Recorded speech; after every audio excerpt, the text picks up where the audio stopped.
ಕರ್ನಾಟಕ ವಿದ್ಯುತ್ ಪ್ರಸರಣ ನಿಗಮ ನಿಯಮಿತದ ಕ್ರೀಡಾ ಸಂಸ್ಥೆ ಹಾಗೂ ಚಾಮುಂಡೇಶ್ವರಿ ವಿದ್ಯುತ್ ಸರಬರಾಜು ನಿಗಮ ನಿಯಮಿತ ಸೆಸ್ಕ್ ಮೈಸೂರು ವತಿಯಿಂದ 2025-26ನೇ ಸಾಲಿನ ರಾಜ್ಯ ಮಟ್ಟದ ಅಂತರ ವಿದ್ಯುತ್ ಕಂಪನಿಗಳ ಕ್ರೀಡಾಕೂಟಕ್ಕೆ ಬುಧವಾರ ಚಾಲನೆ ದೊರೆಯಿತು.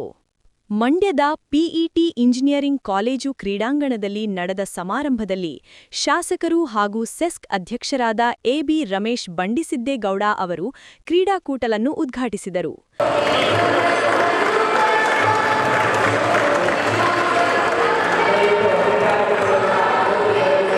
ನಂತರ ಮಾತನಾಡಿದ ಅವರು, ಶಾಸಕರು ಹಾಗೂ ಸೆಸ್ಕ್ ಅಧ್ಯಕ್ಷರಾದ ಎಬಿ ರಮೇಶ್ ಮಾತನಾಡಿ, ವಿದ್ಯುತ್ ಕಂಪನಿಗಳಲ್ಲಿ ಕೆಲಸ ಮಾಡುವ ಸಿಬ್ಬಂದಿ ದಿನದ 24 ಗಂಟೆಗಳು ಬಿಡುವಿಲ್ಲದ ರೀತಿಯಲ್ಲಿ ಕೆಲಸ ಮಾಡುತ್ತಾರೆ. ಈ ನಿಟ್ಟಿನಲ್ಲಿ ಸಿಬ್ಬಂದಿಗೆ ಈ ರೀತಿಯ ಕ್ರೀಡಾಕೂಟಗಳನ್ನು ಆಯೋಜಿಸುವುದರಿಂದ ಅವರಲ್ಲಿನ ಒತ್ತಡ ಕಡಿಮೆಯಾಗಿ ಸ್ವರ್ಧಮಟ್ಟಿನ ಮನರಂಜನೆ ಸಿಗಲಿದೆ. ಆದ್ದರಿಂದ ಕ್ರೀಡಾಕೂಟದಲ್ಲಿ ಭಾಗವಹಿಸಿರುವ ಎಲ್ಲ ಆಟಗಾರರು ಅತ್ಯುತ್ಸಾಹದಿಂದ ಭಾಗವಹಿಸಿ ಎಂದು ಶುಭ ಹಾರೈಸಿದರು.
ಸಮಾರಂಭದಲ್ಲಿ ಸೆಸ್ಕ್ ವ್ಯವಸ್ಥಾಪಕ ನಿರ್ದೇಶಕರಾದ ಕೆಎಂ ಮುನಿಗೋಪಾಲ್ ರಾಜು, ಮುಖ್ಯ ಇಂಜಿನಿಯರ್ ಹಾಗೂ ಸೆಸ್ಕ್ ಕ್ರೀಡಾ ಸಮಿತಿ ಅಧ್ಯಕ್ಷ ಎಎ ಸುನೀಲ್ ಕುಮಾರ್, ಮುಖ್ಯ ಆರ್ಥಿಕ ಅಧಿಕಾರಿ ಜಿ ರೇಣುಕಾ, ಮುಖ್ಯ ಪ್ರಧಾನ ವ್ಯವಸ್ಥಾಪಿಕಿ ಲಿಂಗರಾಜಮ್ಮ, ಪ್ರಧಾನ ವ್ಯವಸ್ಥಾಪಿಕಿ ಬಿಆರ್ ರೂಪಾ, ಕವಿಪ್ರ ನಿ ನೌಕರರ ಸಂಘದ ಅಧ್ಯಕ್ಷ ಕೆ ಬಲರಾಮ್, ಕವಿಮಂ ಲೆಕ್ಕಾಧಿಕಾರಿಗಳ ಸಂಘದ ಅಧ್ಯಕ್ಷ ಎಸ್ ಗಿರೀಶ್, ಕವಿಪ್ರ ನಿ ಕ್ರೀಡಾ ಸಂಸ್ಥೆ ಪ್ರಧಾನ ಕಾರ್ಯದರ್ಶಿ ಮೈಕಲ್ ವಾಷಿಂಗ್ಟನ್ ಹಾಗೂ ಅಧೀಕ್ಷಕ ಇಂಜಿನಿಯರುಗಳಾದ ಜೆಎಸ್ ಲೋಕೇಶ್, ಬಿ ಸೋಮಶೇಖರ್ ಸೇರಿದಂತೆ ಹಲವರು ಉಪಸ್ಥಿತರಿದ್ದರು.